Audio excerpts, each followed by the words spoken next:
Well, welcome everyone to the Cost of Courage podcast. With us today is Lt Col Retired Eric Levesque, and we thank him for joining us. Thank you for letting me be here. Absolutely, it's our honor. So I'm going to start with your bio, and it's a very extensive bio. Again, we're so fortunate to have you here today as our guest. So you were born in Seattle. Yes. You received your bachelor's degree from Central Washington University, and you were commissioned a second lieutenant in the United States Marine Corps in June 1986. Long time ago. Long time ago, yes. But you spent the next 21 years on active duty in the Corps, and you retired in August 2007. Yes. But you've done so much since then. So when you were on active duty, you served as a weapons platoon commander for 1st Battalion, 8th Marines.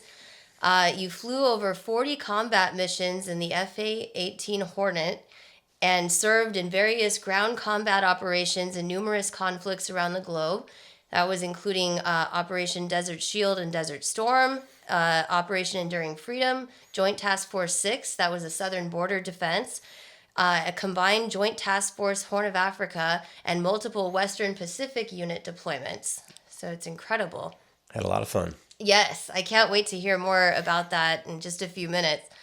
So you were the officer in charge for the Navy's transition to the new T-45C jet training system at Naval Air Station Meridian in Mississippi. Yep. You also supported the Marine Corps critical recruiting efforts in several command positions in the Northwest and South Central U.S. Yes. So, again, I want to hear more about all of this.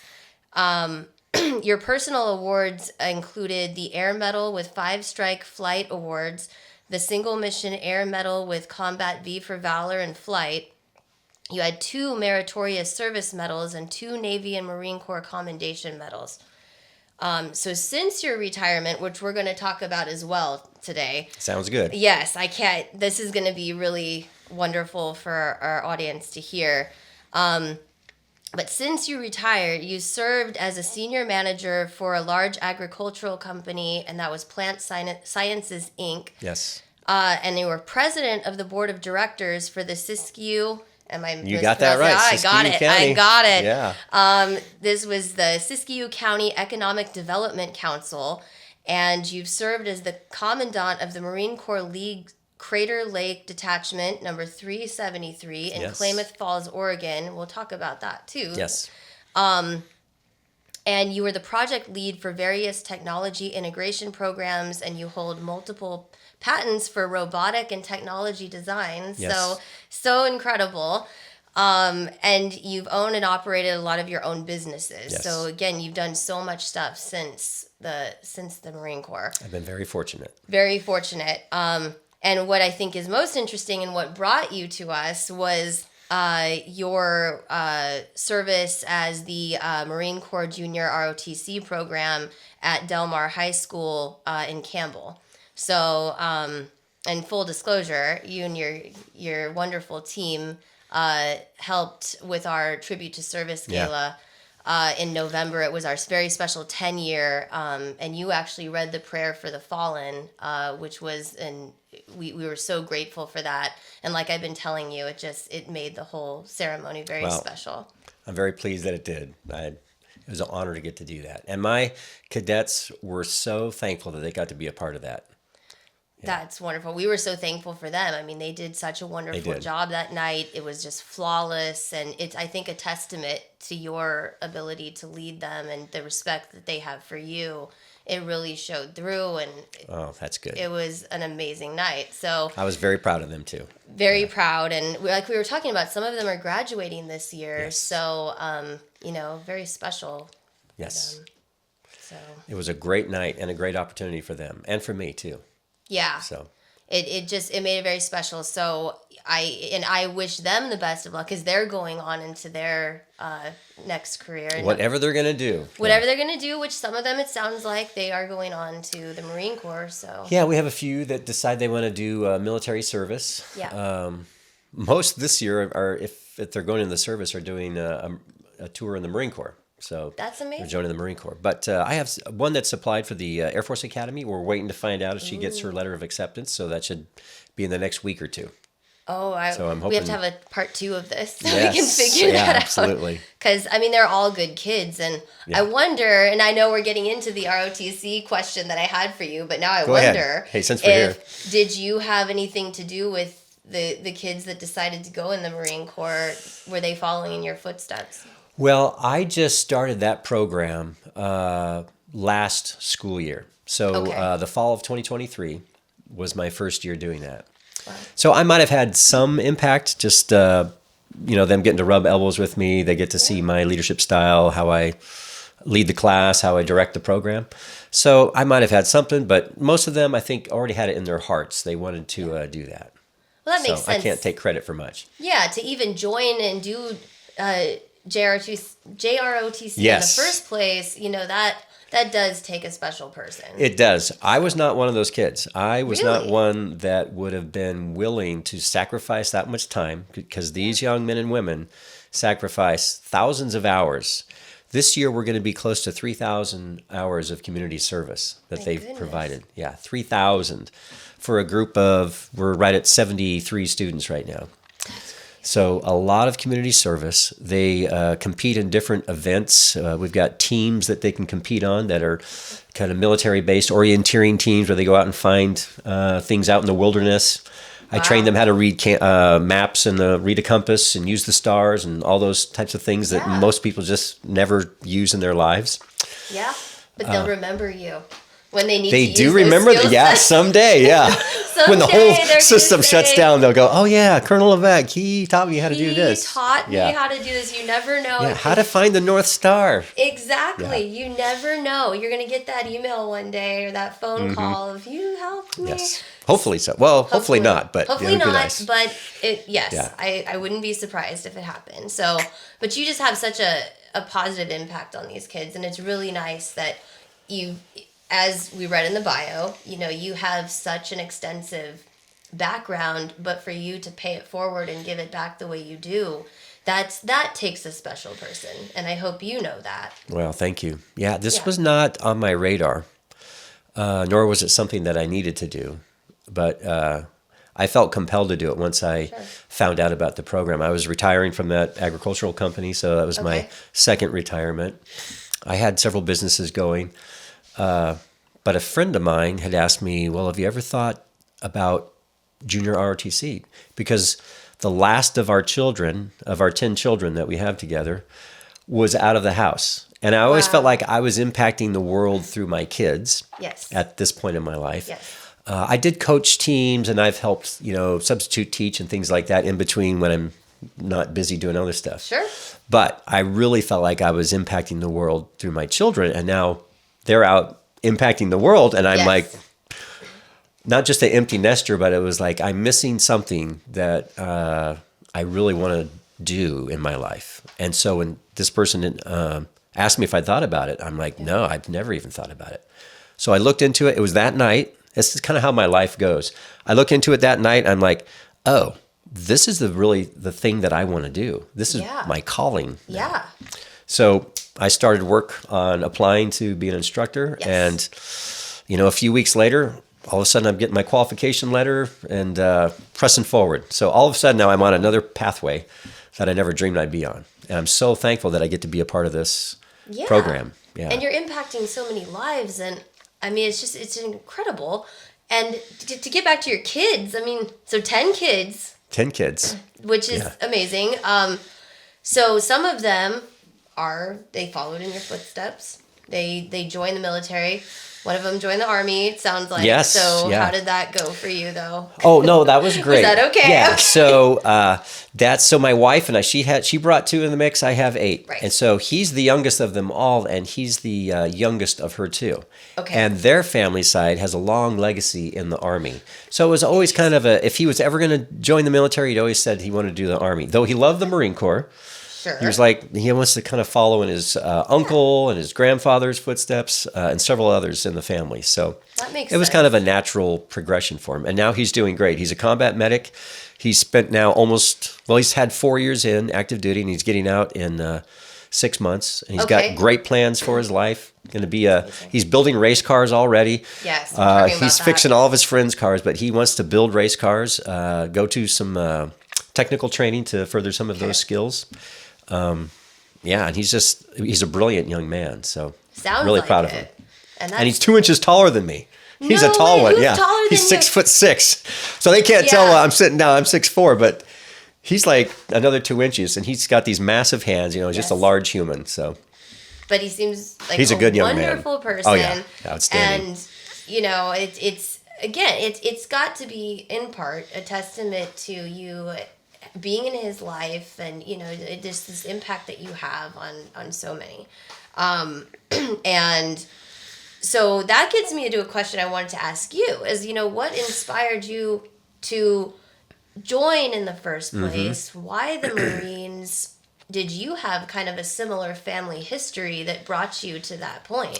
And that's a good question. And the answer to that is no, I did not. Really? Okay. I had an uncle that was in the Navy, but that didn't really have a big influence on my life. I loved my uncle. He was great, but it wasn't, there wasn't that influence there. And I was one of those young men, especially in high school, those high school years, I was what I thought was fiercely independent. I didn't want to fall under the heavy hand of anybody. I wanted to have freedom to do what I wanted to do. Sure. But I was very disciplined. I lived a very disciplined life. I did martial arts for years. I would always do my studies. I'd always get the chores done. But being in the military was not at all on my radar. It wasn't even a desire in my heart. But aviation-wise, so you read in the bio there that I was a Hornet pilot. So Yeah. I'd always loved aviation. I used to me and my brother both would build model rockets. We'd launch these things. We built model aircraft. We'd fly them.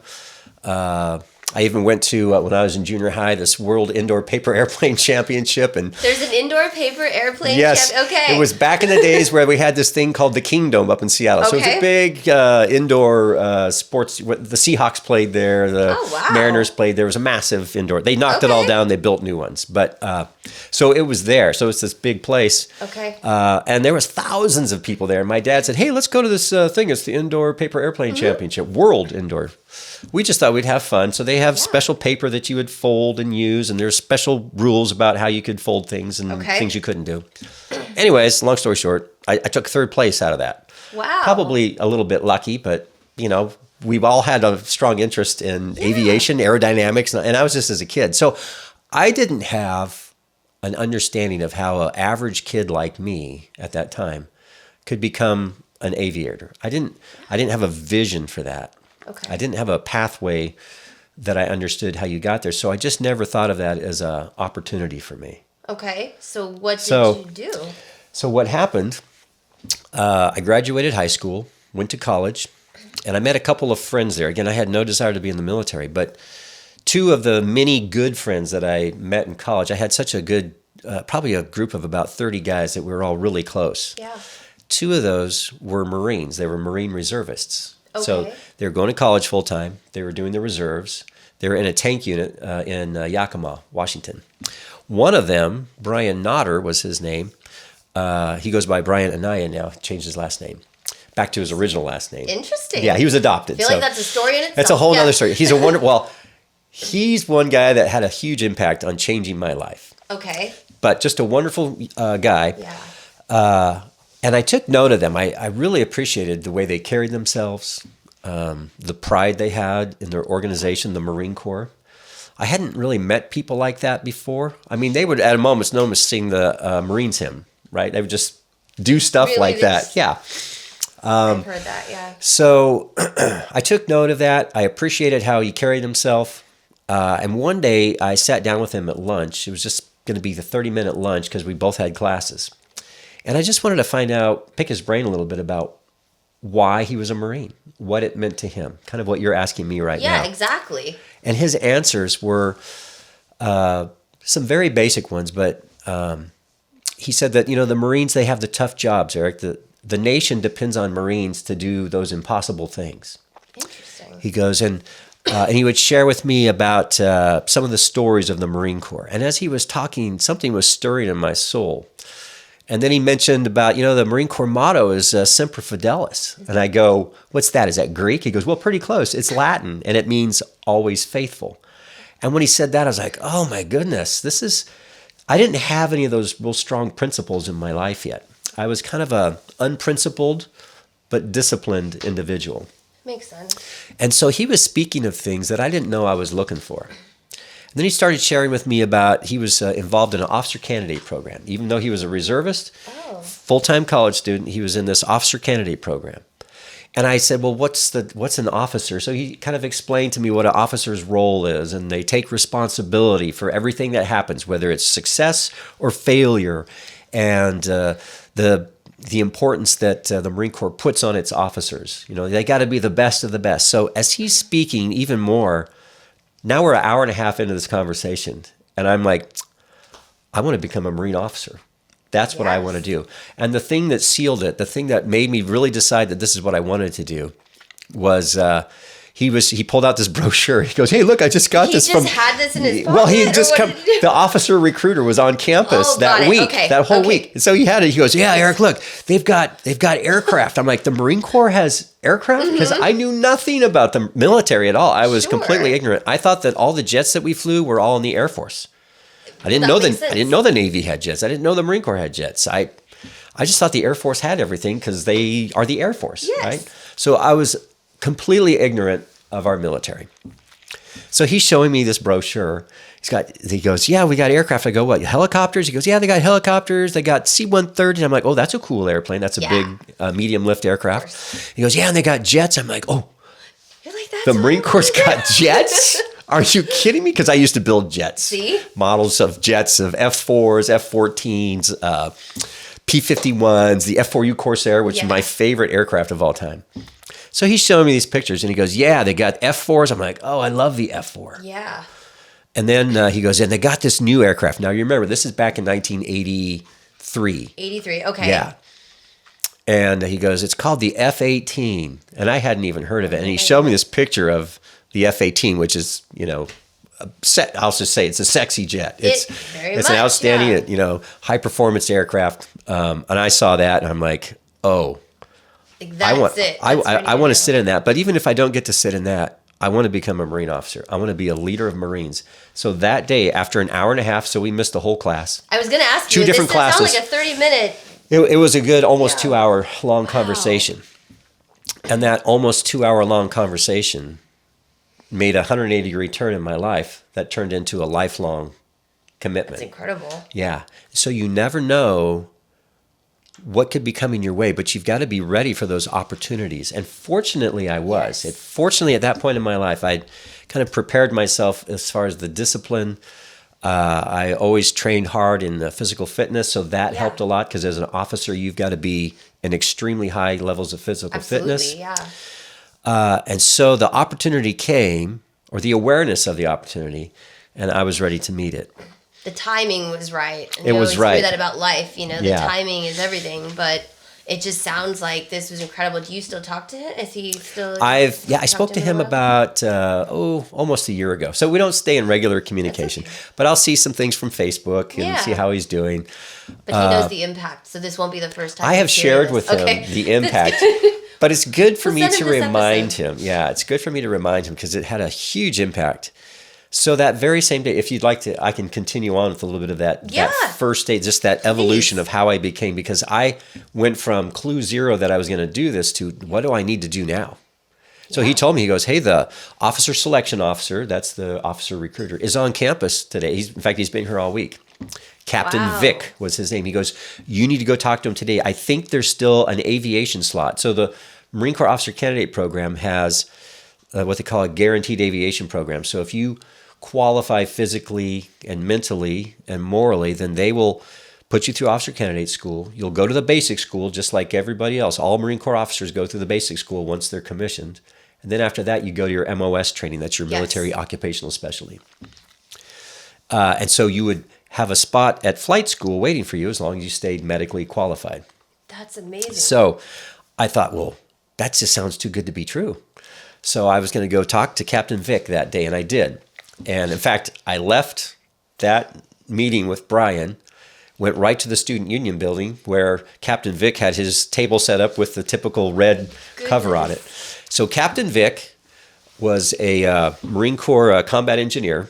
Okay. He stood all of about maybe 5'9", probably more like 5'8", but was this big barrel-chested individual. And if you've ever seen pictures of Chesty Puller, yes, the most decorated Marine in history, he looked like Chesty Puller, just didn't quite have the deep jowl, sag there. But he was looking like him as he stood and looked in disdain over the student population.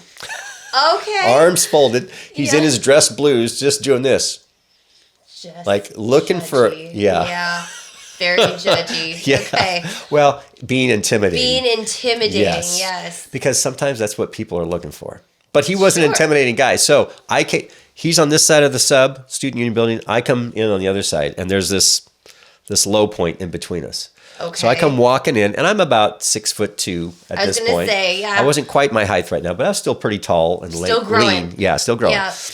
And I look, and I see him across the way there, and I see him the way he's looking. I'm like, oh my gosh. Like, I got to go talk to this guy. I can't do this. Yeah, I was like, just full of fear. And then our eyes connected. And I was like, oh, I cannot take my eyes off of him. I got to put my eyes. Yeah. So I stay glued on his eyes. I start walking across the sub. I'll go down the stairs. I'm still got my eyes focused on Captain Vic, and I get up to him and I start to reach out to shake his hands, and I wasn't ready. He did what my uncle, my 6'5", big, massive uncle would do. He'd grab your hand and try to get the upper hand on you. Yeah, and I love my uncle. He's a great man. Great stories about him too. So Captain Vic gets the upper hand, but my hands are bigger. So we're literally sitting there for about 10 seconds, maybe 15 seconds, just staring each other down, trying to squeeze the other person's hand. And finally I get the upper hand, and he pulls his hand away. Oh, that's a damn good handshake. What can I do for you there? What can I do for you? Yeah. And I'm like, okay, good. I got a good start. And then I explained to him, well, I'm interested in becoming an officer, and I'm interested in flying. And he goes, then he asked me a question I wasn't ready for. He goes, well, what the hell can you do for my Marine Corps? And what did you say? I was like, I think I can be a good leader for Marines. He goes, oh, you think? He just goes into the tirade. Oh yeah, it was great. It's exactly what I needed. It's what I needed in my life. I needed people to really challenge where I was at, why I wanted to do things. Sure. And that was the start of it. And you wanted to make sure probably that you were sure about what you wanted Absolutely. to do. Yeah, no, things became crystal clear with Captain Vic. And most of the other officers and leaders that I worked for, whether they're staff NCOs or enlisted leaders or officer leaders, things just become really crystal clear when they're really direct with you. Right? Sure. It's a beautiful thing. It's actually freeing in life for people to be really clear and direct. Absolutely. Yeah. Do you think that you took on that trait the longer you were in? I did. Oh, okay. I was Mr. Conflict Avoidance at that point in my life. Okay, that makes sense. Yeah. So to become a Marine officer, it's all about resolving conflict. Not just in combat, but I mean just resolving leadership issues. It's all about conflict. Yeah. Yeah. The whole 9 yards. So, I would say I adopted a lot of those principles. How long did it take you to get to that point? Oh, years. Yeah. It just had to completely rewire you. Exactly. That's exactly right. So the story goes, since I was interested in aviation, that night he was giving a test to 12 other students that were applying for this aviation guarantee for one slot. Yeah. So he goes, yeah, I'm going to give the AQTFAR, that's what it's called. It's an aviation aptitude test tonight. I'm like, oh, well, I was working 2 jobs at night. I did 2 janitorial jobs because that's how I was paying my way through college. I said, well, I've only got 2 hours. It started at 6 o'clock and it was going to go till 9 o'clock. It takes usually 3 hours.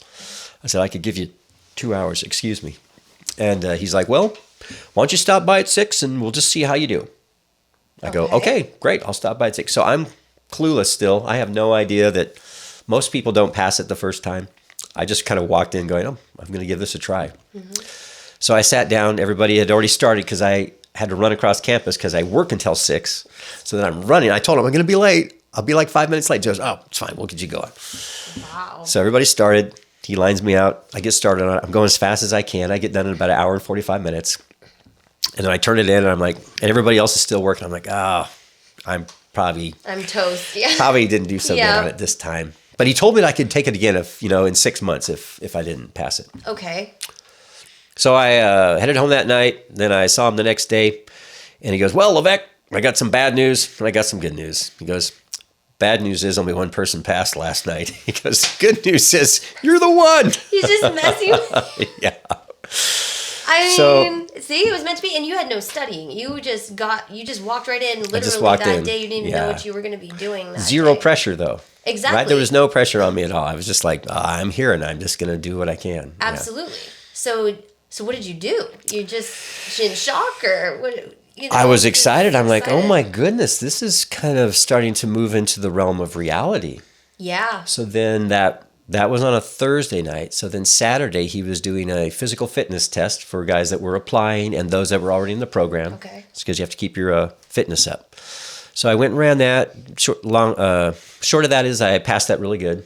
Good. And then he got me all scheduled for after I gave him all the the class documents, the SAT scores, all those things that you need to have for applying. Got me set up for a MEPS visit. That's the Military Entrance Processing Center. 2 weeks after that in Seattle. So I was over in Ellensburg where I went to school. So that night I called my dad. I thought, I better let my dad know. Okay. And I thought, I don't know how he's going to respond to this because this is like a total change. I thought he wasn't going to take it well. What'd he say? Well, and my dad's a wonderful man. He passed away a couple years ago, but just a wonderful man. And I called him. I said, "Hey, Dad, I'm going to be coming home weekend after this one." He goes, "Oh, great. What's going on?" I go, "Well, I'm going to go to MEPS. I'm joining the Marine Corps." And he goes, "Oh, well, that's pretty nice." That's all he said. Yeah, it was anticlimactic. I was gonna say, Yeah. I didn't think that's where the story was going. No, but so he was very so- supportive. Although he would tell you, years later that it was really hard for him to see me go through the process, go on, combat deployments and things like that. It was really challenging for him. But he was always totally supportive of what I was doing. So that was the start of my road to becoming an officer. And then I went to 2 summers of officer candidate school. Okay. It's called the platoon leaders course that I was involved in. We get about 60% of our Marine officers through the platoon leaders course. Okay. And then completed both of those summers, was a full-time college student, and then graduated, and I got commissioned as second lieutenant in the Marine Corps. And then it was hair on fire, going fast the whole time. Went to the basic school. That's a 6-month really a leadership development school for all officers in the Marine Corps. It doesn't matter what your specialty is going to be, admin, infantry, tanks, artillery, logistics, aviation. We all start at the same place. So we all have a really good understanding of what it takes to lead Marines in battle on the ground, because eventually you're leading a company-sized unit and doing simulated combat operations in all types of environments. You even do amphibious operations there. That's incredible. And then they send you out to your first MOS school. For me, though, there was a backlog at Pensacola for the start of flight school. Okay. So it was going to be a long wait by the time I left the basic school to when I would start flight school. So I graduated in April, and it was looking like September when that was going to start. Oh. So they allowed me and a few other guys, a few other officers, to go out to the Fleet Marine Force, it's called. Okay. And it's just that's another long story, but I was assigned to become a weapons platoon commander. So I got to do that, before I went to flight school. I got to command my own platoon. It was a weapons platoon, so it was a big platoon, and I learned a lot. Yeah. And the biggest thing I learned through that was the desire for Marines to want a good leader, to be covering them, directing them, training them, and leading them well. Yes. And that was a scary moment. After I met my platoon that first day, I felt so unqualified. Even though I'd gone through all that hard training, I felt very underqualified. And I got down on my knees that night. I said, "Lord, how do I do this? Because this is a big responsibility that I wasn't ready for." I had no idea I was going to be assigned as a platoon commander until that day. So what, I mean, again, Yeah. how'd you process all of this? Yeah, and a buddy, another good friend of mine, one of my best friends going through the basic school, he was assigned also a rifle company in the same battalion. So we were like comparing notes, and both of us felt the same way. We just felt like, whoa, we're not ready for this, because we hadn't gone through an infantry officer's course or any of that. And now we have these platoons that we're responsible for. So how'd you earn the respect of your unit? Well, the answer to that question that I threw up there was, well, you need to lead them just like I led and be a servant and do everything you can to make sure that they're ready to follow the orders that you're going to give them. And you sacrifice everything for them. That's how you lead. And I kind of discovered it that night. We had all these examples, that we would study of great leaders. Mm-hmm. And I didn't really internalize that. I didn't put any of them in me at the time, if that makes sense. I didn't envision myself in their position. Okay. And now I'm in this place of really not feeling qualified. And that revelation came to me as like, okay, I'm just going to serve these guys and do everything I can to make them combat ready, take care of their families, take care of the issues they have. Yeah. The first thing I had to do that first day when I was assigned to my platoon was get 2 of them out of jail. Oh my goodness. One was in the county jail, one was in the city jail. So you just show up and bail them out? What'd you do? Yeah, it was after a weekend that I got them back. That's a way, And though. one of them just was an outstanding Marine, just got caught in a bad situation. Mm-hmm. In the end, he got he had his promotion delayed. He was getting promoted to corporal, but he had that delayed because of the incarceration time. But in the end, I had put him in for meritorious promotion to sergeant because he was so outstanding. I didn't get to see him get promoted because I left the command before he got promoted, but it was going to be the next month that he was getting promoted. I already knew he got selected for it. See, you didn't give up on him.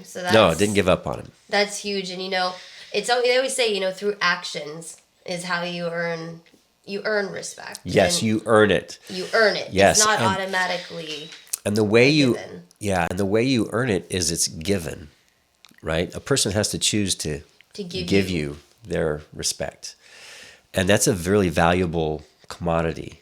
It's, there's a couple of commodities that are more valuable than anything you could purchase on earth. I think the number one is love. When someone loves you unconditionally, right? That's just a powerful thing that they're choosing to give you in spite of everything about you. Of course, of course. Yeah.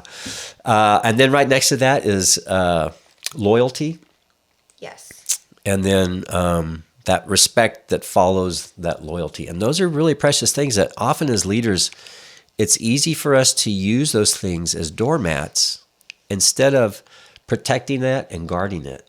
Absolutely. And so when we do that, when we hold back, so many of the Marines that I worked with would have done anything I asked them to do, anything.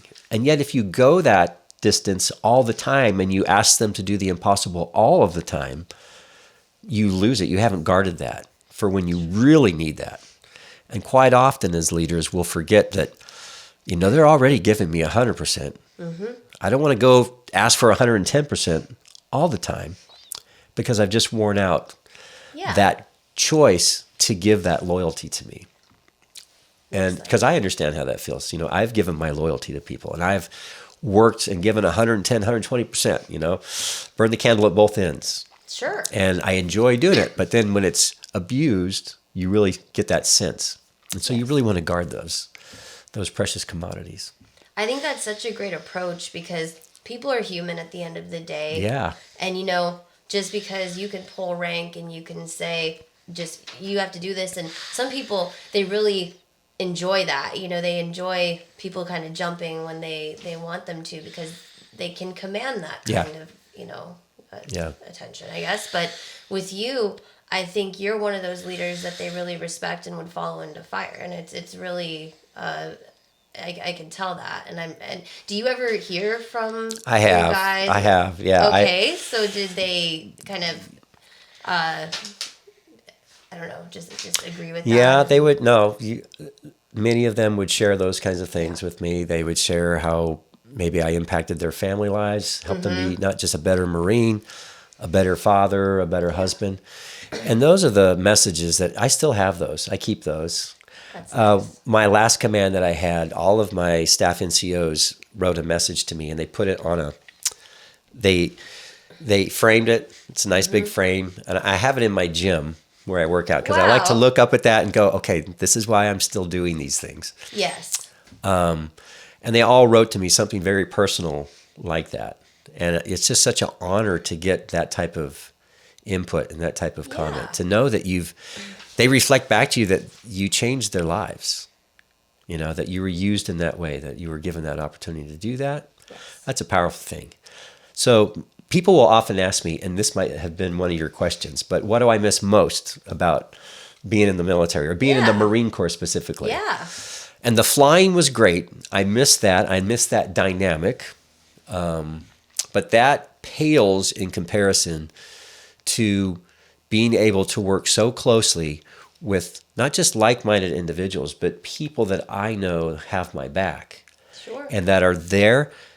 Like I said, they would do anything to ensure that the mission was successful. And more than that, they would do anything to preserve me.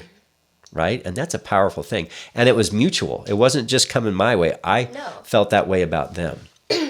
And I tried to bring that to everything I did after I got out of the military, too, to bring that sense of care and concern to whether it's my employees, of course, my kids, my family, to try to bring that sense of self-sacrifice so that they know that not only am I proud of them, but I love being around them and that I will do anything I can on their behalf. It's incredible. And you're the commanders that we really love to work with, just for the foundation.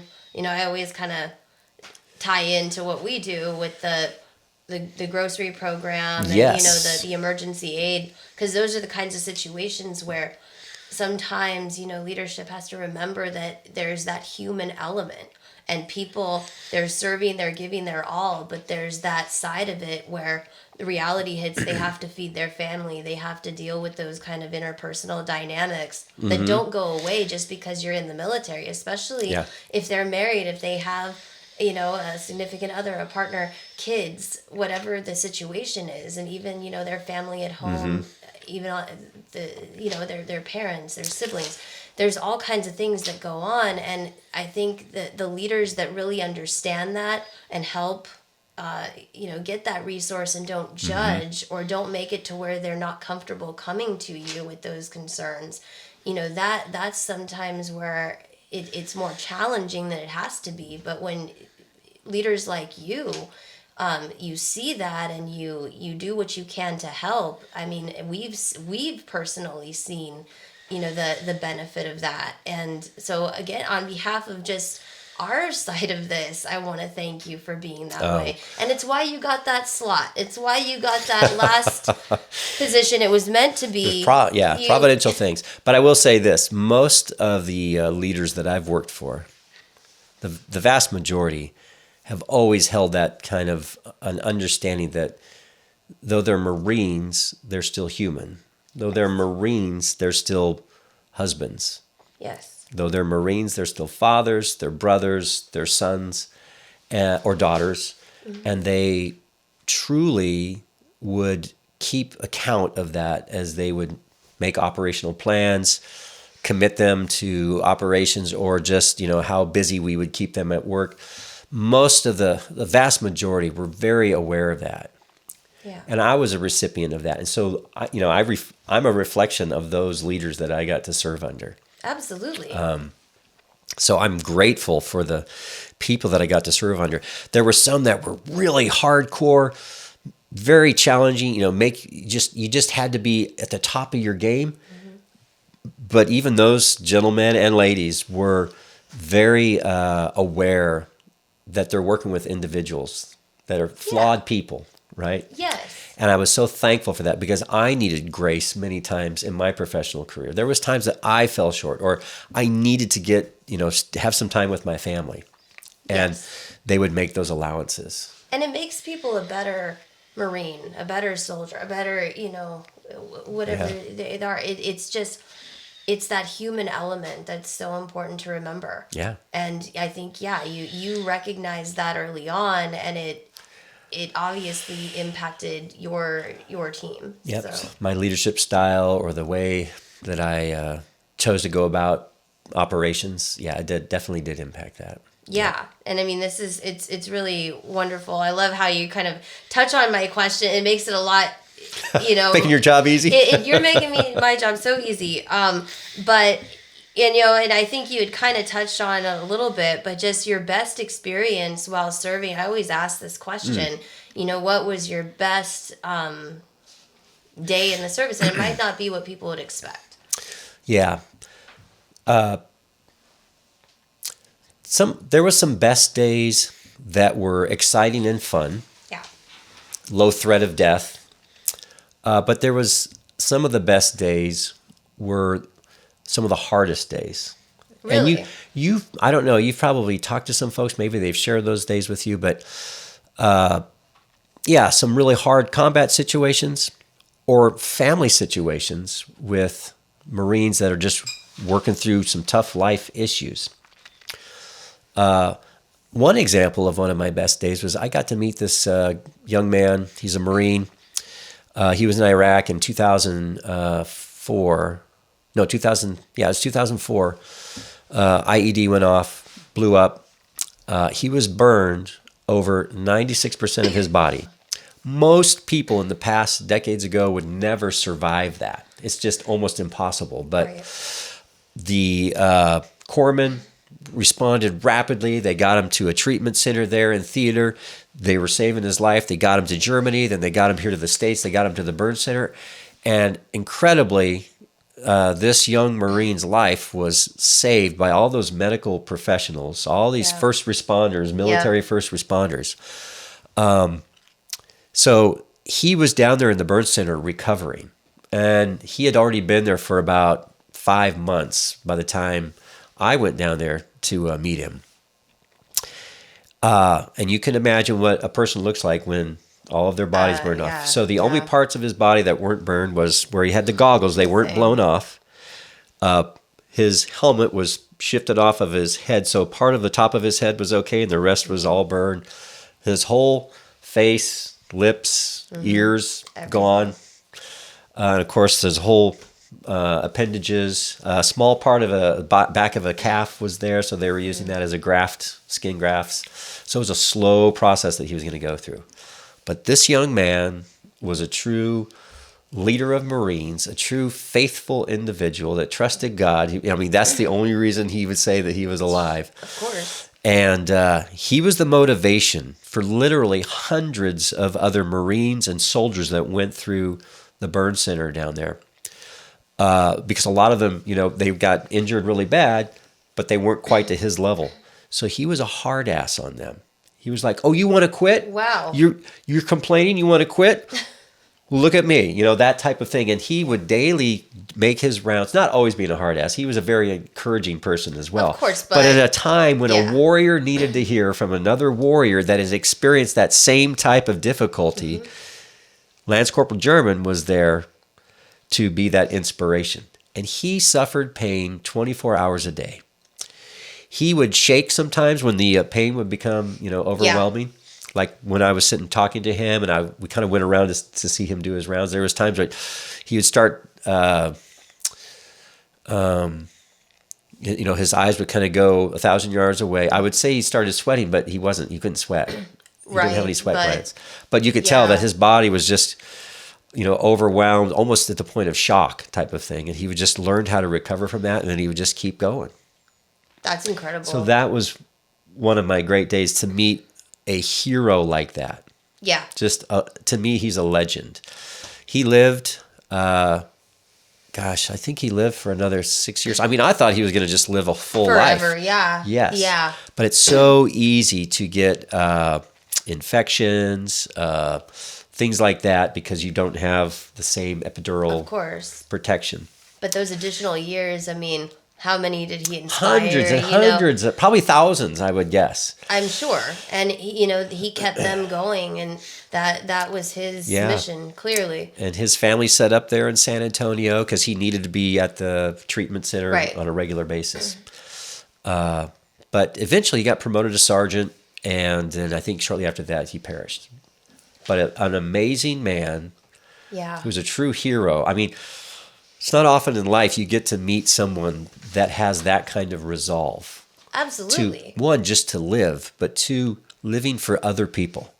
Yes. He truly lived for other people. So that was a great day to get to meet him and then get to hear the stories, the follow-on stories. Absolutely. I would say I had several great days in my life when my children were born. Oh, yeah. That's a powerful thing. And I was blessed with, their mom. My wife was just an amazing lady, just able to care for our family and care for our kids. I was gone often, just the typical Marine story, gone a lot of the time. Yeah. Trying to balance between my commitment to my family, my wife and my children, and my commitment that I made and an oath that I swore to my nation. And you have to somehow figure out how to juggle those things or how to manage those commitments. They're both important. Yes. At the end of my life, it probably won't be my nation that's there at my bedside. Yes. But my kids will be there at my bedside. Yes. And it's not about me having people at my bedside, but, I just got to realize that there's value in both of these things. Yeah, and I think that they, on a lot of levels, understand your commitment and understand that's part of you. Yeah. And that's what makes you you at this point. Yes, it is. You've Absolutely. served for so many decades and you continue to serve. Yeah. And I'm sure it's what they respect so much about you, but also that you're their dad and, you've been there for them in those moments where you could be. Yeah. And I mean, that's what's so incredible. And you're still paying it forward to not only your own kids, but to other people's kids now. Which, I mean, is huge. And, that's what's going to be so important, when you look back on everything. Yes. And it gets me to the question that I had for you. When you've had these challenging situations that you kind of alluded to earlier about, the troubles some people get into, but also the challenges they have through no fault of their own, just by being human. One of those challenges that we see all the time is the transition back into civilian life. You hear about it all the time. It can't be easy when you leave that structural environment. You leave what you've known for so long, and it's been an experience that not many civilians could understand, and those skills translating into, your next phase of life. If there's anybody out there listening that might be going through those challenges right now, separating from the service, what would you tell them right now? I would say be very hopeful and have great expectations of everything that's been poured into you, of every opportunity you've had to experience challenges, leadership challenges. Maybe some of them have gone through combat. Maybe many haven't, and yet there's been difficult circumstances. And yet you were part of a team. You can make that again. You can do that again. If you choose to do that, you can create that. And people are really, you're the expert in how to do that. People will look at you and go, oh, that's a soldier, or that's a Marine, or that's an airman, or that's a sailor. They know how to tackle problems. Yeah. So have great expectations for yourself. You may feel unqualified or unable, but truly you've got to view yourself as others are viewing you. You're an expert in leadership. You're an expert in problem solving. You're an expert in unique, weird circumstances that only you might know how to solve. Yeah.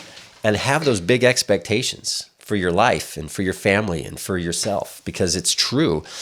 So I would encourage them to really don't think that, oh, I'm going to be diminished because I can't do everything I did before. Well, yeah, you're going to transition to something new. You have a whole lot that you bring to the game. And I would just challenge them to remember that, to call back on those things. And you might have had some really bad experiences while you're in the military, and yet you persevered. You got through. My middle daughter, Elizabeth, she's a Marine.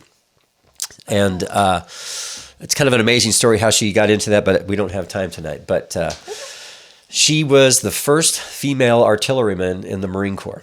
Wow. Yeah, tough road to hoe. Absolutely. Right? I told her, I said, Elizabeth, it's already hard being a Marine. It's an austere life. it's tougher being a female Marine because you're only like 13% of the Marine Corps. So it's a very lonely life that you're going to live.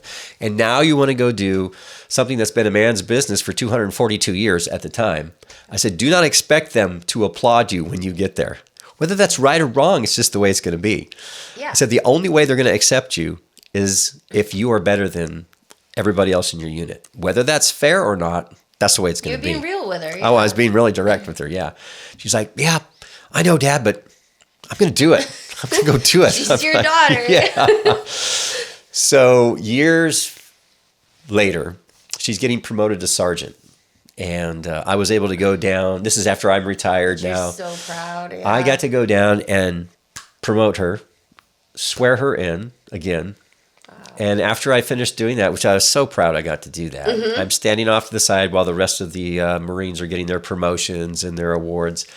And their platoon commander stepped aside, and we were just kind of near each other. And he goes, "Sir, I got to tell you, see that sergeant over there?" He's pointing at my daughter, Elizabeth. He goes, "That's the best NCO I have. She's the best." Oh, my goodness. Yeah, and I was like, oh, it had thank to you, Lord. feel Yeah, so I was good. just like, Yeah. She overcame those things. And yet she still had all those challenges we talked about, all the relational things because you're lonely. Sure. And she went through some really hard times because of that. But she's gotten out, and now she's doing great things in the civilian world. She's using all of those skills and all of those experiences, the great ones and the hard ones, to steer her ability to lead the program that she's in charge of. See, and she's taking all of those lessons learned. Yes. But she probably saw you. Because, I mean, look at your bio after you got out. The things that you got into. It's, you know. Yeah, and I had none of that on my radar at all. Except I was going to, when I retired, I was going to not work for anybody again. I had a ranch that we were going to develop. I bought a little business that we were just going to run as a family. I just wanted a really simple life so I could spend more time with my kids and they could be doing things with me more. So that's the whole idea behind the ranch and behind the little business and have them be a part of it. And then this opportunity came up with Plant Sciences. I was asked to take over I knew the owner for a couple of years, and then out of the blue, he asked me if I would just take over management of it because I was a Marine and a fighter pilot. And he's but how do you get into the agricultural side? I knew nothing about agriculture. So he just one day is like, I pick you. That's what he did. You. Okay. Because I was a Marine. Yeah. And I told him, I said, Richard Nelson is his name. He's a legend in the strawberry industry, strawberry and raspberries. Okay. Was he a Marine? World renowned. No military at all. Okay. Just a legend. Strawberry guy. Yeah. Okay. Started his own business. Now it's their world competitors. People want their genetics. Wow. But anyways, that's another story. He asked me, he goes, so I need somebody to take over management of the operations at our high elevation nursery, which is where I was living. Okay. And I said, Richard, I don't think I'm your guy. The only thing I know about strawberries is that I love to eat them, and I picked them when I was in junior high, and I'll never do that again. Yeah. That's just a tough job. Yeah. But I said, I'm really good at destroying things. I'm not really good at growing things. What do you say? He goes, well, I don't want you to grow anything. I just want you to manage my people and manage the assets. And, you're a fighter pilot. You look 500 miles out and you see what's coming. I want you to do that for the company and keep the train from running off the tracks. I just need someone to just, overall manage the processes. I'm like, oh, well, I could do that. But eventually I did become in charge of growing things. So you just never know what's going to happen when you get involved in these things. So 16 years later, I'm retiring from that business. And that was a couple of years ago. That's when I decided I want to get involved in the junior ROTC program. Interesting. And it kind of gave you back. You never really got away from your Marine Corps skills and lifestyle, but... Oh, I applied that all through my life. Yeah. And this is with a good point that we're trying to, again, get back to somebody listening who might be facing those challenges.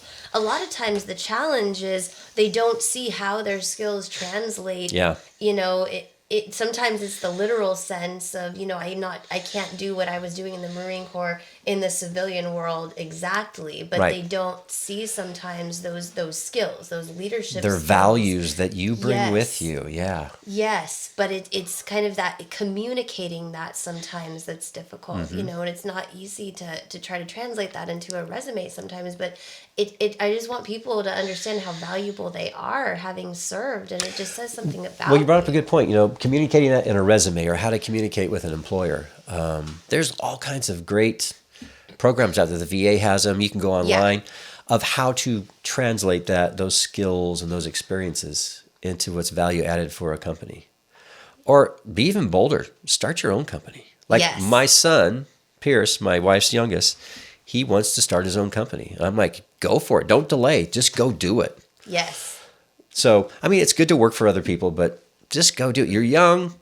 You know what? You can be young and broke for a while. It's all good. You just work hard. And then you'll Look be what in the you one did. day. Look what you did out of school, right?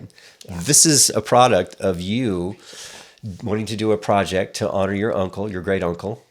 Yeah. And then out of that, your vision, bringing people alongside of you, has created something that you would have never dreamed of. Thank you. And Yeah. it's totally true. I mean, I never would have envisioned this. And what's nice, is being able to help people. That's the main thing. Yeah. Is, and yeah, so if you're lucky, you're able to do what you love and then to also be able to help others. And, I appreciate that. And Oh, it's a powerful lets me thing. meet people like you, which I really, it's such a treasure. Yeah. And, it's hopefully with this new adventure, with the podcast, our new venture, it's all about helping others. And I think, the stories that are on here and the perspective of people like you, you don't know who it's going to help. You don't know what people are going through. And hopefully somebody listening right now, they understand, that you've been there. That's the other thing, is you've lived this. So all the advice that you're giving is hard earned, but it's obvious that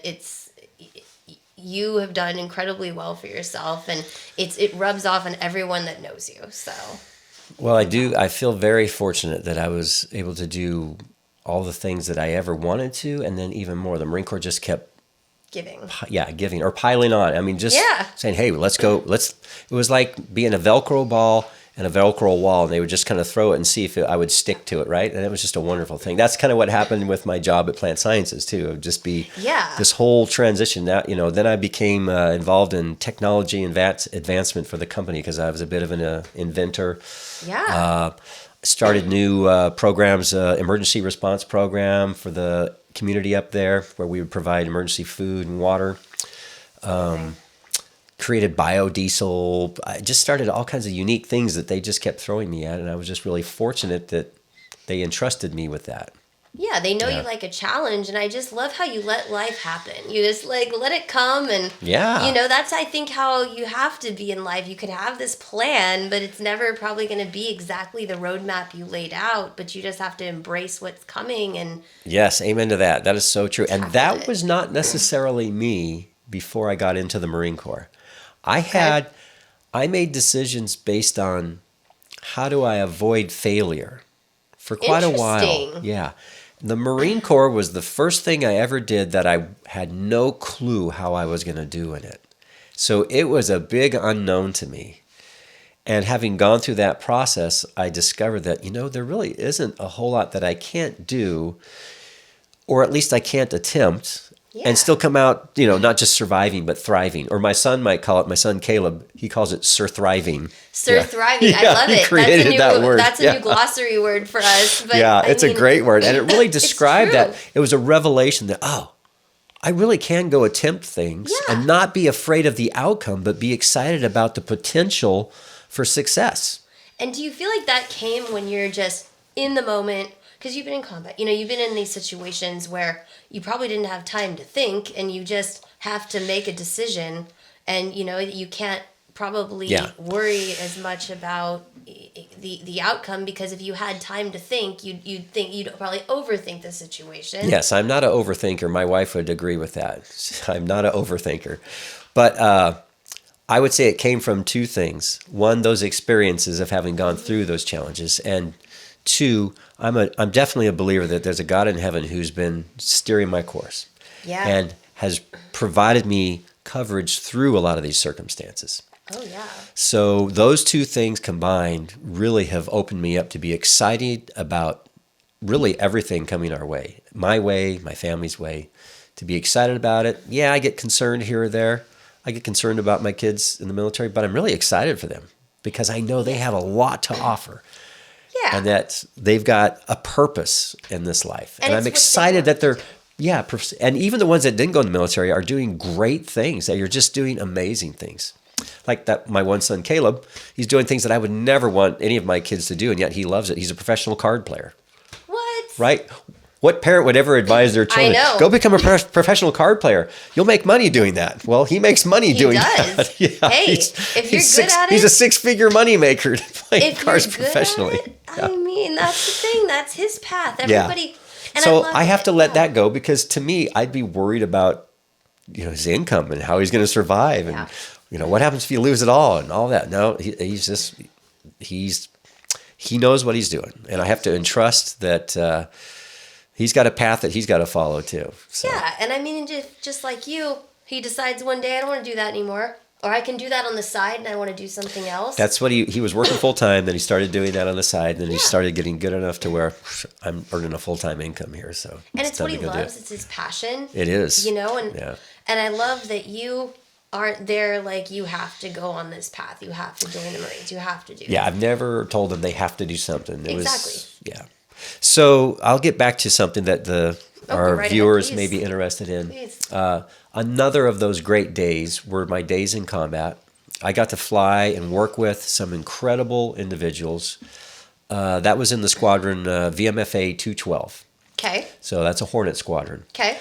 And they were based out of Hawaii, so that was pretty cool. Now, I didn't spend much time in Hawaii. I was there for a little over 4 years. No, I was there for just under 4 years, stationed there, but I was gone for more than 2 of those years because we were deploying all over the place. Right. First place was Desert Storm, Desert Shield, Desert Storm. Okay. So a bit of a dinosaur story here because, that was quite a while ago, back in the early 90s.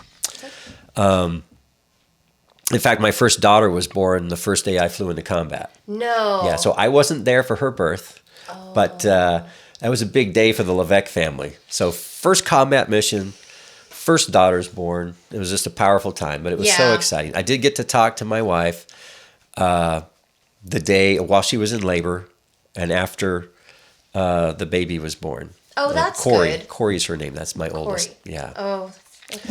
So that was a neat day. But I got to work with these incredible individuals. Some of these guys are just legends in marine aviation. Yeah. I was just fortunate that I got with this group of individuals. We just had a squadron reunion down in San Diego 3 weeks ago. And it was just great to get back with them. All these individuals are just some of the finest Americans you could ever meet. Bold individuals, yet humble. Not just humbled from their military experience, but they're great husbands, they're great dads, just incredible men. And I was surrounded by what I thought were giants. They just seemed bigger than life to me. Even the guys that I went to that squadron with, that we were in the same rank, we arrived together, I always just felt like these guys are just, how do I perform at their level? Yeah. I was fortunate to be around people like that because they raised me up to a much higher level. So we were in combat together, Desert Shield, Desert Storm, and multiple Westpac deployments. The second combat mission I flew was it was a flight of 4. Our division leader, so 4 aircraft is called a division in the Navy and Marine Corps. Okay. So the flight lead was Col Guilfoyle. He's a major in the Marine Corps, another legend. Okay. A hot-blooded Irishman. Okay. Right? He's a great man, great warrior. Great Irish bar songs, the whole 9 yards, right? Just kind of your picture of what a Marine warrior would be like. Yeah. So he's the division lead, and then my flight lead is Badger Arnett. Okay. So he was, so you have the division lead, then you have the section lead, and Badger was the section lead. Okay. And Badger is a legend in the Marine Corps aviation. He ended up being a Top Gun instructor there, just the most aggressive fighter pilot I've ever known, and one of the smartest. Right? So he is a very tactical, problem-solving individual. I wouldn't want to have to run into him in a dark alley. Okay. Right? Yeah. Both he and I trained in martial arts for years, but Badger's called Badger for a reason. So, Yeah. anyways, so he was my section lead for all of Desert Storm. And then one of my best friends, Ted Caldwell, his call sign's Bundy, Ted Bundy. Okay. Right? Yeah. So okay. sometimes your call signs aren't, flattering. Yeah. Was flying off of Skull's wing. So you had Okay. Skull, Bundy, and then Badger and me. Okay. So we're a flight of 4, and we're going to go attack this weapons depot that's on the coast in Kuwait. The weather was starting to deteriorate that part of that time of year. So we're going to do some high altitude deliveries and stay out of the AAA, which is anti-aircraft artillery. Okay.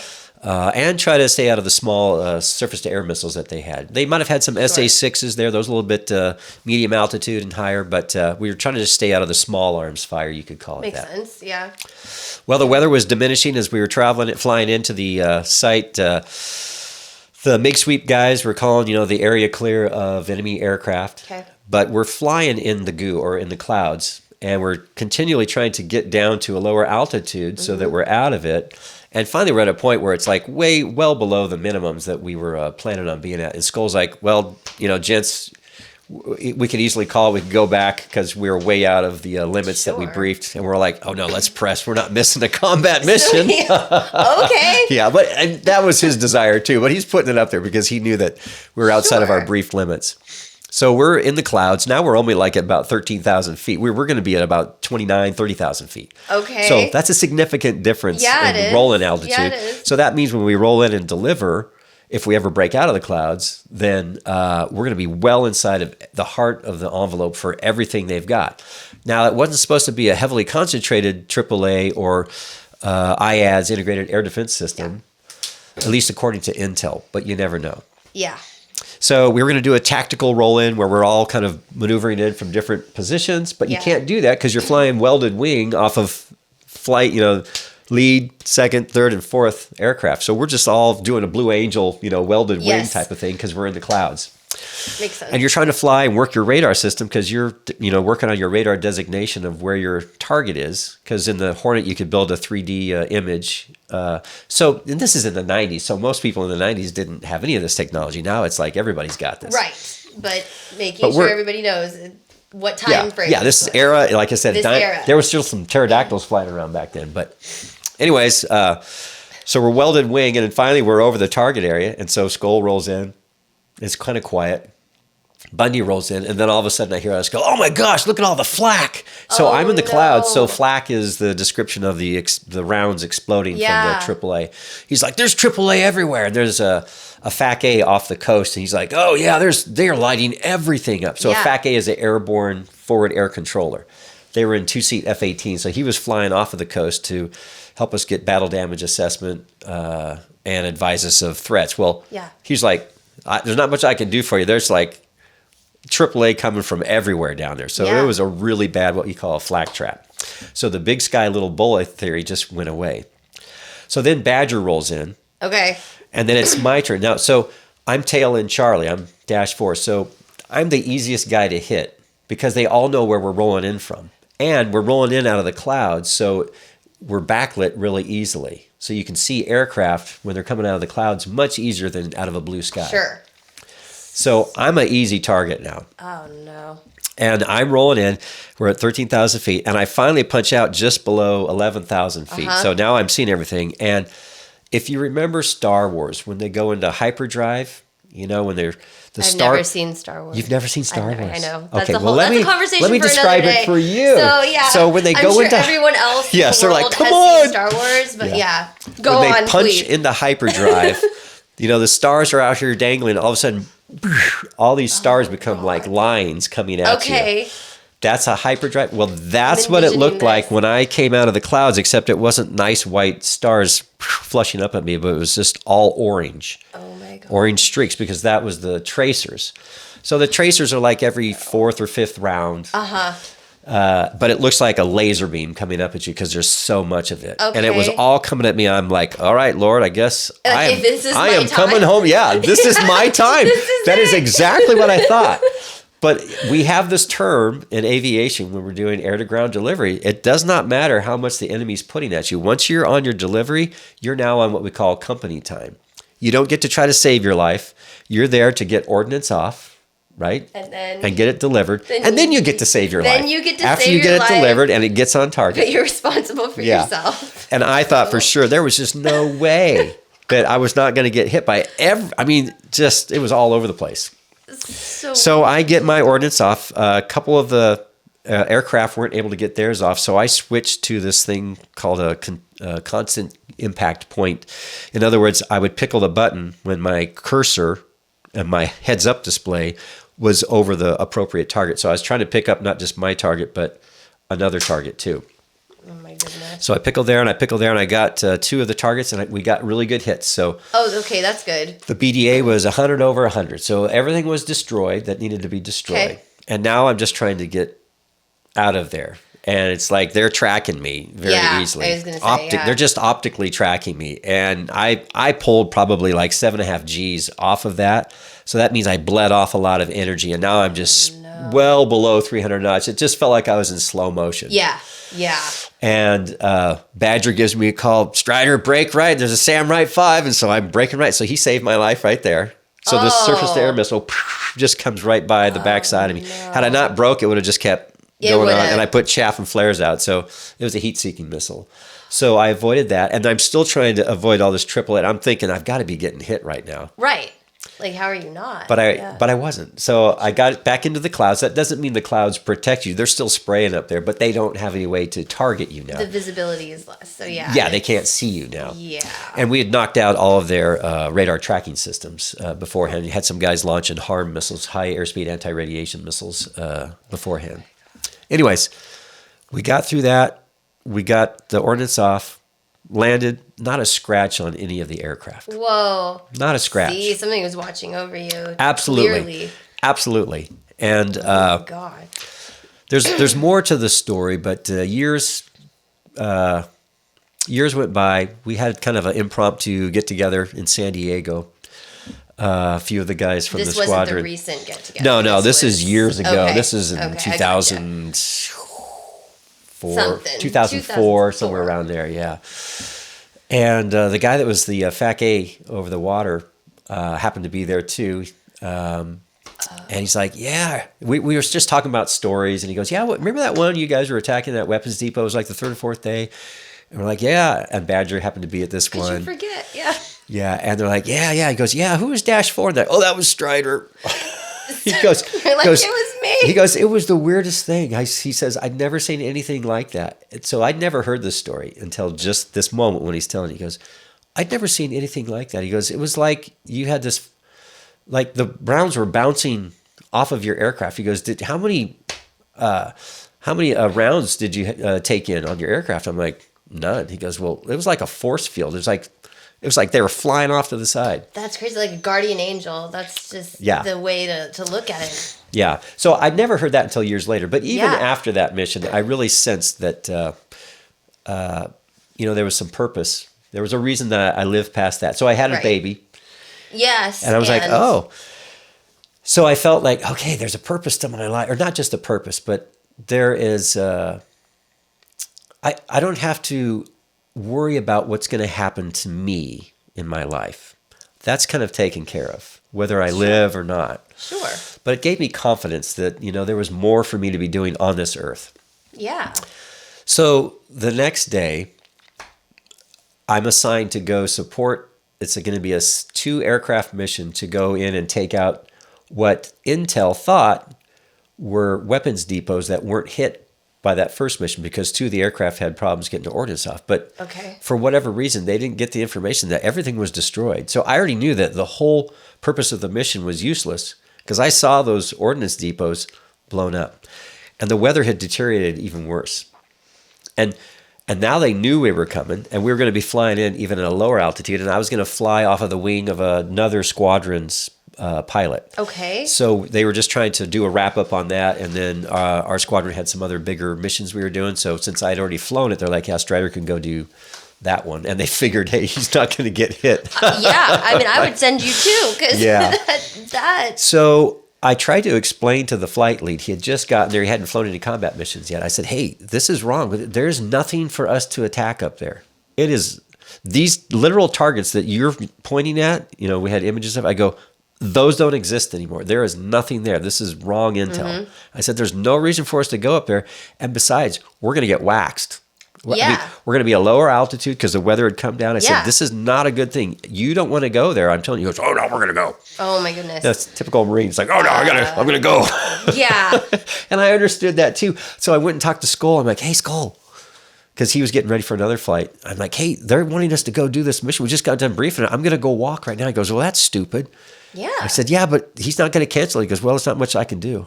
There wasn't really. But I was just trying to advise somebody. I said, well, you might lose me and an aircraft. Exactly. He's like, I know, this is stupid. So what? Well, he made a call, but it was still going. So we go and launch. We're flying up there. And I should back up. I was so afraid. Even though the day before I had seen the miraculous happen. Right. But now I really sensed my mortality as well. Yeah, because you don't want to tempt fate. Right. And I had such great fear. I was shaking. I was I'm putting on my G suit. I'm just like, what is going on? I'm putting on my harness. I'm like, oh my gosh, I don't want to go do this. Feeling, yeah. Yeah, I was so filled with fear that I'd never felt that kind of fear before, ever in my life. Yeah. It was a true fear of, I'm going to lose my life. And then I'm thinking about my wife. I'm thinking about my newborn. I'm like, I'm not going to see them. And it's all for nothing. Yeah. Like that's the sense that I had. And you're trying to there's always a purpose in what we do, but it felt like for nothing. And I was trying to explain it. I get to the aircraft, the plane captain's like, hey, sir, good luck today. And he could just see, I was kind of pale white. He goes, are you okay? I'm like, well, yeah, I don't know. That's all I could say. And he'd never heard me say anything. Like, you don't hear fighter pilots say that. It's always, oh, yeah, we're going. We're going to go fight the bad guys. Yeah, but in this case, you had it, obviously. There was no bad guy to go fight, right? There was just bad guys waiting to get me while I'm trying to get somebody that wasn't there. But anyways, okay. We get in the aircraft, we launch, we're in the goo right away. That means you're in the clouds. Yes. And I learned that tonight. About 15 minutes into the flight, we get a broadcast call, secure call that says to all the aircraft operating, hey, all flights are canceled in the theater of operations today. So any aircraft airborne, return to base. And I was like, oh. I bet it was the biggest sigh of relief. It was. And it taught me to be faithful to my commitment, even when it seems impossible or unreasonable. I was going to go. But there was a whole lot of me saying, don't do this. Walk away. Mm-hmm. This is stupid. You're kind of throwing yourself away. But did you have a choice, though? what would have happened if you decided, like, I don't want to do this? You always have a choice, right? I could always do that, and then I'm probably done. Well, that's the thing. But that's not what kept me going. It was a sense of commitment that I had made. I made a commitment to my country to serve honorably. And so, it wasn't really a choice. It was just I needed to go do this. Didn't happen because that would have, like you said, just been, that would have been terrible. So that was a great day in my life too, because I learned a lot about myself that experienced a fear that I'd never had. Now I experienced that fear later on again, but I was able to reflect back to it and remember, okay, there's somebody that's covering me. And whether I live through this or not, there's purpose in what I'm doing. And it probably made it to where if somebody was advising you that, hey, maybe this isn't a good idea, I think you'd listen to said person. Yeah. And yes, absolutely. Be quick to listen, slow to speak, and slow to become angry. Right? I love that. Yeah. See, and you're just a person that would learn from those things and not put somebody in that situation. And hopefully, I guess, that individual that was giving the orders, hopefully he learned down the road too. Yeah, I think so. He had a chance to talk with not just me, but with Skull and kind of get a broader perspective of what was going on. But again, it became a moot point. So we quickly moved on because there was a whole nother, anyway, we were flying missions every day, sometimes 2 a day. Yeah. So it was great. We felt so fortunate that we got to be there, and we were getting shot at every day, but you just felt supported. Our Marines, it was great. They would send us off. So it's kind of the inverse. When you're a weapons platoon commander or platoon commander, you're preparing your platoon to go out and chase the enemy down, to go face enemy fire. And yes, you're a part of it, but your role isn't to be out there at the tip of the spear. It's to support them, direct them, command them, provide guidance. Yeah. For Marines and an aviation unit, they're sending off their officers to go do the warrior stuff, like the knights, right? So you're out there, and they don't get to do anything about it except having prepared that aircraft the best they can, having made all the preparations, make sure everything's functioning right. That's what they get to do. Yeah. And they do everything they can to do that, and it's just amazing. They will work 24 hours a day to make sure that you've got what you need to go face the enemy. And that was such an honor to get to work with people like that that understood that level of commitment. And you knew that when you're getting an aircraft from them, the very best was put into it. And they're giving their heart and their soul. And they're sending you off. They would literally feel that way. Like they're sending you off like a parent. Yeah. And they may only be a lance corporal or a corporal, but they're sending off this lieutenant or this captain or a major or whoever it is.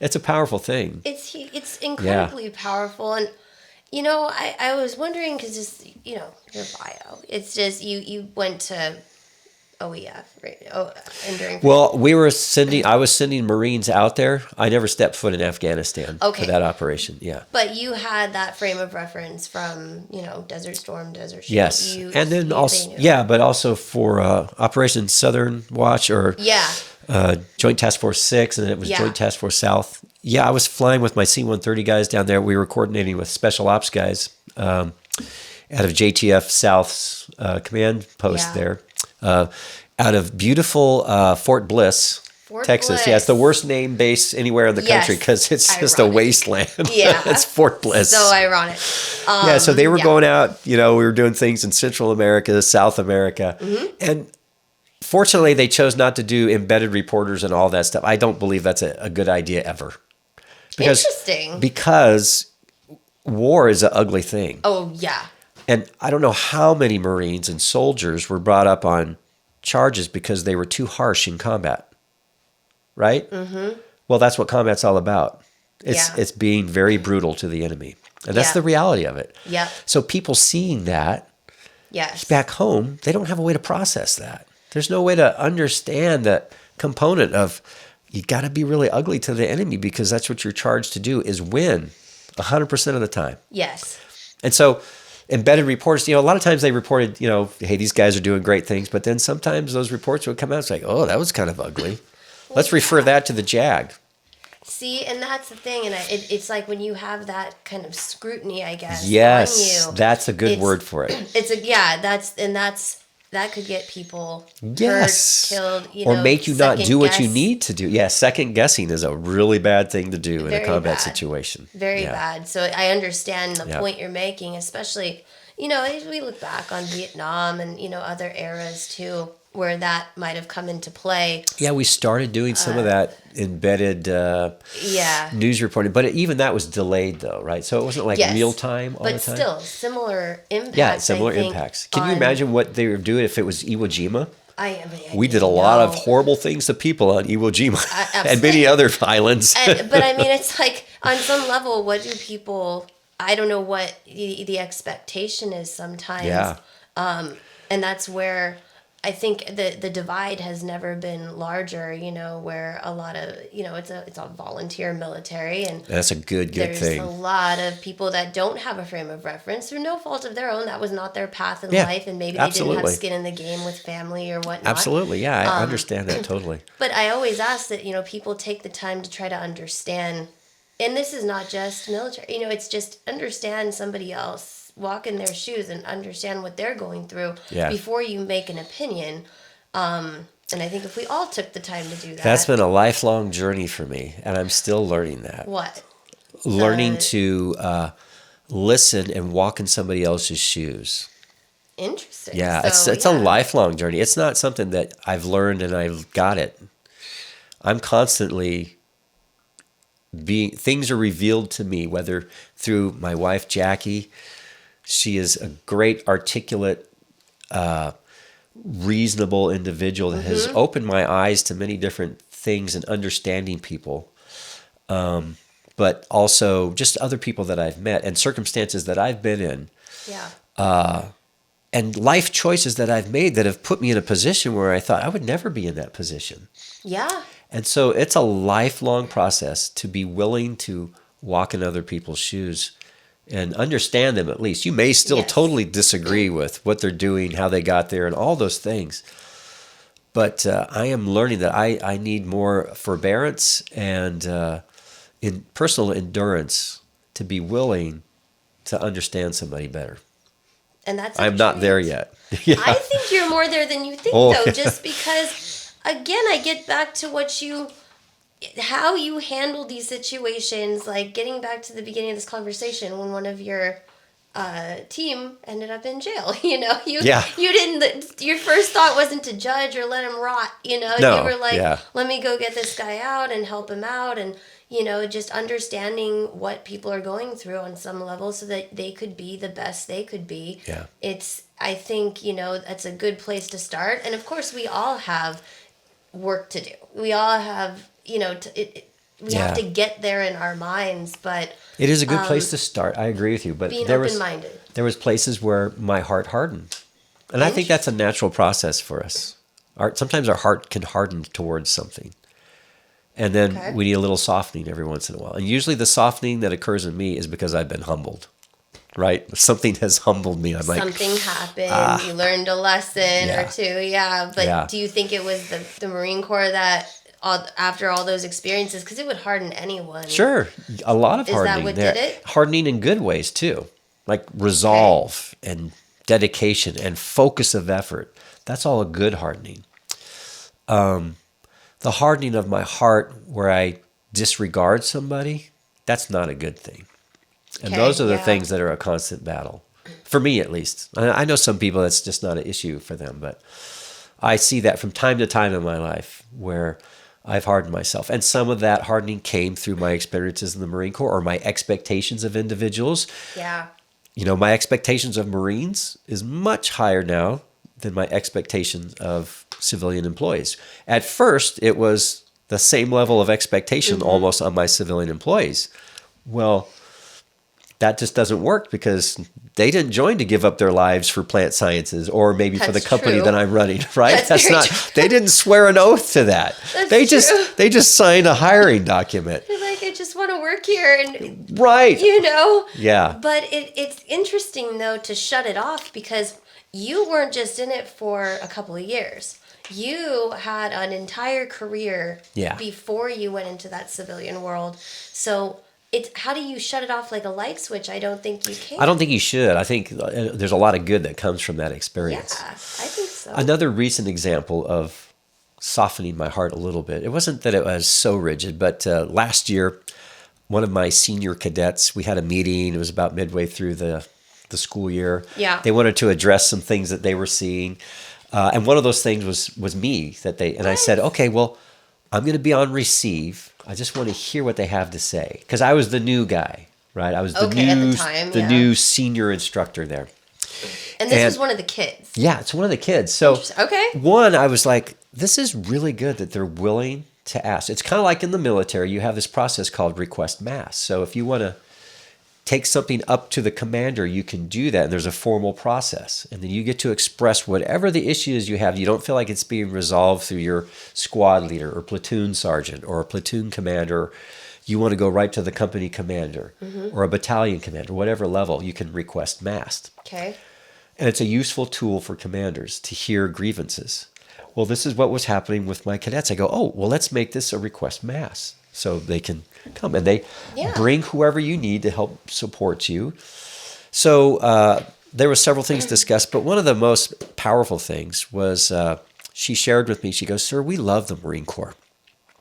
We love this program and what it's about. She goes, but we're not Marines. And I feel like you're treating us like Marines. Okay. And in my mind, I didn't say anything. In my mind, well, of course, it's a Marine Corps Junior ROTC. That's this right. is what you joined for, that's right? Right. In my mind, that's how I'm processing this, yeah. And yet, I just heard that, and I listened to her, and there's a few other things that she shared. And then afterwards, overnight, I was kind of like, oh. But then I realized, I think she's right. I think my expectation of where that particular group, those seniors, should be, because they hadn't had the experience of my leadership style, That's true. what I bring to the table. The younger ones were perfectly fine. They loved what was going on. Mm-hmm. And the seniors, they're carrying the burden of leadership more, so they're feeling that burden from me even more. And so I thought about that overnight. I'm like, she was right on.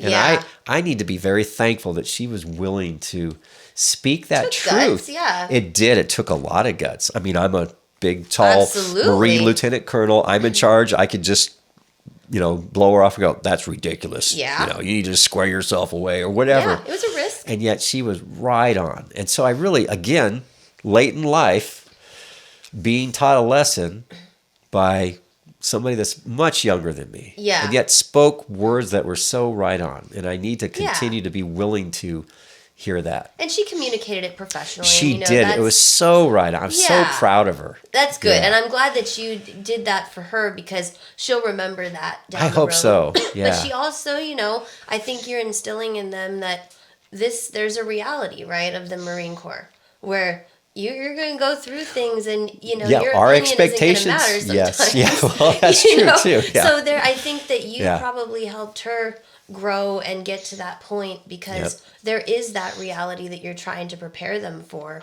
and on some level, I think it's how you it's how you communicate that, and the civilian world could use that kind of I think perspective. So. I agree with you. And so I mean it's just all of our life lessons come together, and what you've gone through has been a lot different than what a lot of people have experienced, but you've been able to take all of the good, hopefully, from those experiences and apply it, and do incredibly well for yourself. Like I said, I'm very fortunate. I feel very fortunate. So yes. Well, I mean, I could talk to you for hours. We could go on. It is getting late. We could go on and on, and I mean, this has been truly one of my favorite conversations I've ever had, and it's I really hope that those listening take your words of wisdom and utilize that, and just know they're not alone in this. And they're not. Nope, not at all. It's just they're going to go through challenges, but come out the other side. We do. Yep. Yeah. We do. There's a evening and there's a morning, and morning's coming. Morning is coming. Yeah. That's really wonderful way to end this. Thank you so much. Thank you, Kelly. I sure appreciate it. So thank you for Cost of Courage for creating this, for you to put the time into it. We really appreciate it. And I'm looking forward to working with you further as the years come by. Yes, absolutely. Yeah. Thank you so much. And thank the kids again. I will. For their... I'll have them watch, so yes, you get to thank them. Yes. Yeah. So thank you so much. Appreciate it. And thank you. Thank you all. Thank you.